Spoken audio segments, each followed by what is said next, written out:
When you try to install an application, you may encounter an error that says something like this.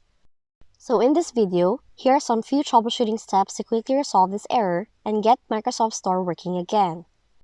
You can quickly fix it by running the Windows Store app troubleshooter. To do it, open Settings, click System, click Troubleshooter, click on Other Troubleshooters, scroll down, and click on the Run option next to the Windows Store apps. Now the troubleshooter will perform a scan and recommend fixes. So you just have to apply any recommended fixes and check for any improvements. Next, clear and reset Windows Store cache. Do this by tapping this in your computer.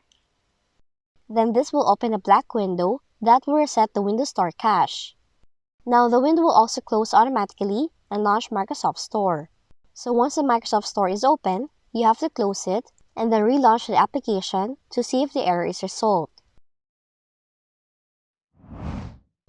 Last on the list, restart the Microsoft Store installation service.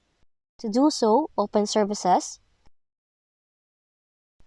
locate the Microsoft Store install service entry, double-click on it, set the startup type to manual, select Restart, click Apply, then choose OK to save the changes.